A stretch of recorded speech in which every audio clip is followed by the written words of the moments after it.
eu recebi uma recomendação no sentido de que, tendo em vista, foi adiantado a hora, nós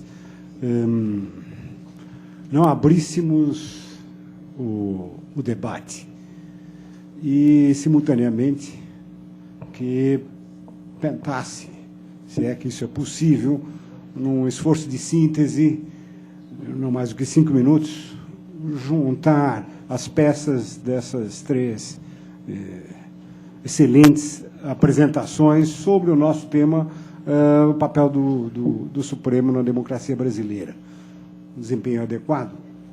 Eu me permitiria dizer o seguinte, nesse esforço de síntese. Me parece que o ministro Célio Borja tocou num tema que me pareceu crucial. Os senhores depois vão avaliar e eles próprios poderão fazê-lo. Nós temos um quadro importante no Brasil contemporâneo que mostra uma direção já há alguns anos e que se refere a algo que vem sendo chamado, ora, de a politização do judiciário, ora, a judicialização da política. Um termo referido ao outro.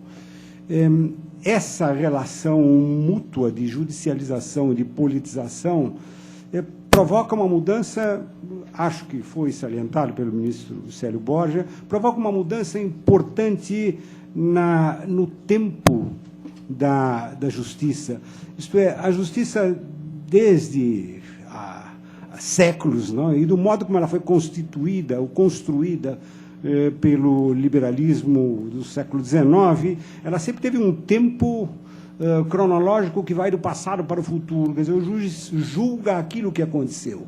Essa é a grande tradição da justiça, da ciência do direito. A gente sempre olha para trás, por assim dizer. Foi certo ou foi errado?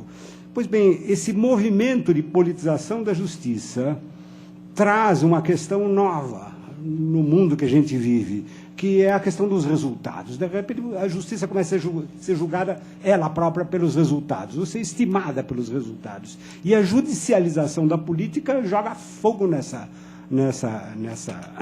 fogueira, ou joga lenha nessa fogueira, fazendo com que o tempo, às vezes, se inverta.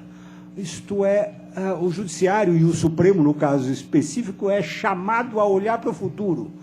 E é estimado e apreciado para saber se ele atende aos resultados. E com isso entra o tema da opinião pública e desse tipo de pressão provocado por uma mudança extraordinária do mundo contemporâneo, as tecnologias da informação, que fazem com que isso atue efetivamente. Isso provoca uma extraordinária mudança, essa inversão no tempo, olhar para o futuro, marca uma extraordinária mudança no papel do Judiciário, no papel do Supremo, numa democracia como a brasileira.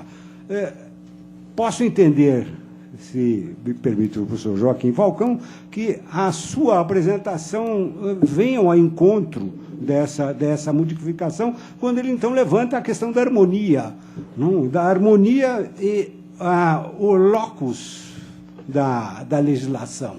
Não? Quando ele disse, aliás, em oposição, no certo sentido, ao ministro Célio Borja, quando ele disse que o locus da tomada de posição em face das mudanças está mais no Judiciário, mais no Supremo do que no próprio Legislativo. Isso é resultado dessa cobrança, da cobrança de resultado e da mudança do tempo, da inversão no modo de olhar o direito e do modo de olhar a justiça. É óbvio que, nesse sentido, a questão da harmonia / desarmonia entre poderes surge de uma forma imperiosa. Isto é, como é que nós lidamos com a tripartição de poderes? É uma instituição que tem, enfim, 200 anos, mas como é que a gente faz isso hoje? A alteração tecnológica, a necessidade de você olhar para o futuro e não tanto mais julgar o passado pelo passado, isso é como condição de legitimidade de uma decisão. Não, você também é apreciado pelos resultados. Como é que fica uma tripartição de poderes nessa hora? E quem toma o lugar desse poder capaz de conciliar os outros? O Judiciário, ele não foi historicamente preparado para isso, mas está sendo chamado a fazer esse trabalho. Por fim, concluo no sentido de ver na exposição do ministro Gilmar Mendes os exemplos concretos de como isso acaba acontecendo.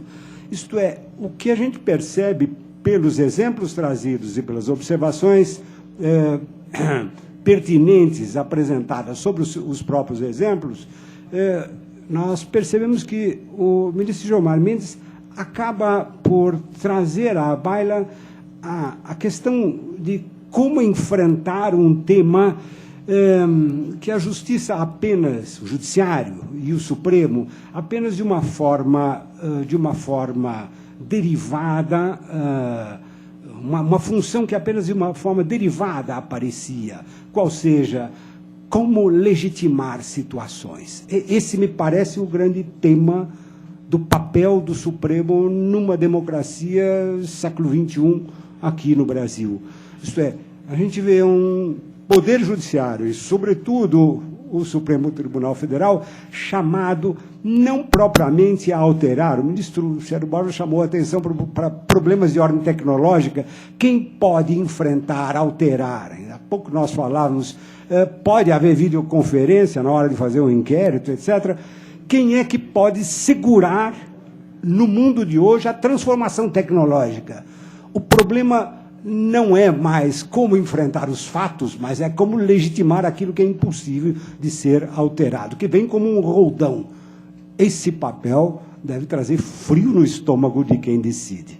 Acho que essa é, talvez, a grande interrogação que ficou na palavra do ministro Gilmar Mendes. Bom, eu lamento não poder passar a palavra a todos para nós debatermos mais longamente, mas, a pedido da direção, encerro por aqui. Muito obrigado.